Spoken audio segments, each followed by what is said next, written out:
2 months after a Douglas County Sheriff's deputy shot and killed an armed man outside of a Highlands Ranch Entertainment Center, the district attorney was today providing an update. Thanks for joining us for 9 News at 5. I'm Tom Green. I'm Kim Christensen. The deadly shooting happened outside the main event arcade February 8th.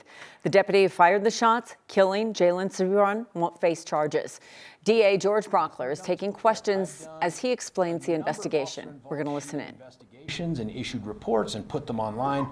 But I don't recall ever meeting with the family of the deceased. And this one felt unique and important to me to do something different. Well, one of those things involved meeting with the family, and we gave their attorney and all the people that were there in the room copies of the officer-involved shooting report before we posted it online, and obviously before I talked to you about it here. And it has probably more detail on many aspects than even this presentation does. Corey, would you say that? It has some different. Okay, well, there you go. DA Brockler, I want to just get some clarity in terms of your presentation. Yes, sir. It sounds as though your decision is based on the deputy's actions in that 7 seconds without regard to anything outside of that. In other words, what he knew or the decision he made in the 7 seconds. So all of the discussion that's taking place about what happened inside, what happened around, and all of that, your decision is based on his actions in that time period, in his thinking, and that's basically what has led to your decision. Thank you for the question. Not quite. What's important is, and you can tell from the laws that dictate how I do this, is that what's important is the decision to use deadly physical force against another person. That decision took place in that very tight window. But what I wanted to consider, and what I did consider, and what I've displayed to you here, these are the things he knew. And where there are things out there, whether they cut in favor or against the use of deadly physical force, if he doesn't know them, I can't really consider them. So he can't know what's going on inside other than what comes across in dispatch or the CAD reports. So I did consider those because he gets to know those things. But everything else that took place in there, he can't know it. So it may be an analysis of the decision that took place in that tight window, but it does include information that took place outside that window. Again, Douglas County District Attorney George Brockler has been talking for a little bit less than an hour and now taking questions regarding the shooting of Jalin Seabron. And we know our Alexander Lewis has talked to Jalin's family a few weeks ago. They have some really strong feelings about this shooting. They do not believe the deputy did the right thing. We're going to cover all angles for you later on tonight. But following the press conference, an advocacy group representing Jalin's family held a press conference of their own. We do have a crew there. We're going to bring you the latest coming up at 9 and 10. Jury selection underway in the trial of Nicholas Jordan. He is the man accused of killing 2 people in a dorm room at the University of Colorado, Colorado Springs more than a year ago. Police say Jordan killed his roommate, Samuel Knopp, and a woman, Celia Rain Montgomery. Court records show that Jordan threatened to kill Knopp before he left a bag of trash near Jordan's door. The two had also argued over Jordan smoking marijuana in the room. The court expects opening arguments to start tomorrow. New at 5, the Douglas County Sheriff's Office says a man who was reported missing a month ago has been found dead in his apartment. The Sheriff's Office says 51-year-old Jason Thomas Owen hadn't been seen or heard from since March 10th.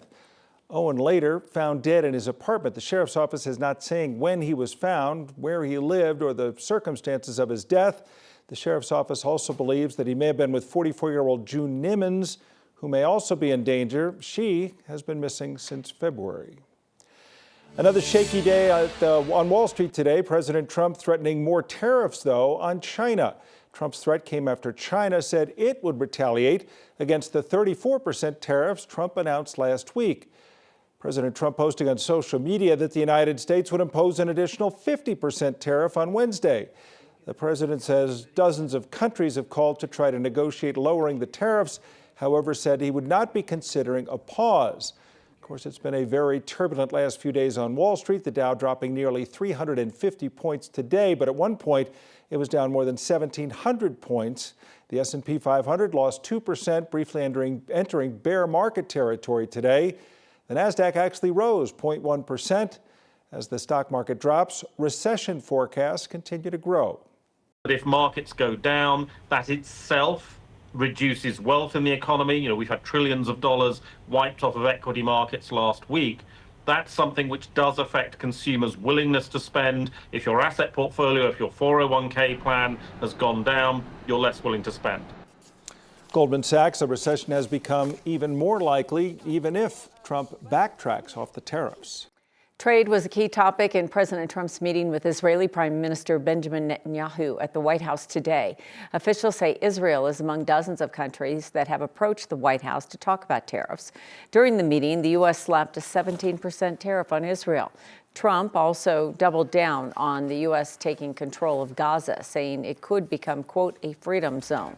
The president touched on Iran as well. He warned Iranians would be in danger if the U.S. fails to persuade them to abandon its nuclear program.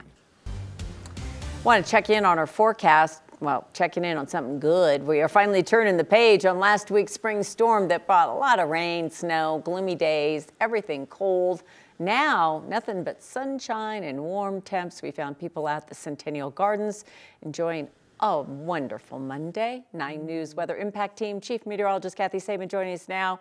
So we could maybe break a record in the other way this week. I know, isn't it fun in April? April's our snowiest month on average, but it is also springtime in Colorado, so we can have these wild weather swings in spring, and that's what we're seeing this week. We could see 80 degrees on more than one day.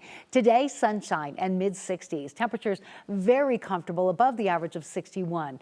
Tuesday into Wednesday, the wind will be increasing, so we'll be talking about elevated fire danger ahead of a Pacific storm that's starting to bring high and mid-level clouds toward western Colorado. The temperature trend for the next few hours, super comfortable for anything you might want to do outdoors, like walking the dog, taking the kids to the park, and maybe dinner on the patio. It may be comfortable enough for that. Your weather headlines include a string of abnormally warm days, dry days for Denver that may extend out right through the end of the week into the weekend. We'll be talking about the mountain travel forecast because wind and snow are factors there. And with this warm, dry weather pattern, elevated fire danger a prime concern. We'll cover all of this with your extended forecast in detail coming up. One person is hurt and evacuations remain in place after an incident at one of Chevron's oil and gas wells near Gailton. That's about 7 miles east of Eaton and north of Greeley. We've got a live look at the scene right there. A Chevron spokesperson says a worker was injured and taken to the hospital. Their condition not known at this time. About a dozen people within a half-mile radius of the well are still under investigation. Gailton Elementary canceled school for the day today and tomorrow. Chevron says this is mainly water with gas and oil spewing into the air.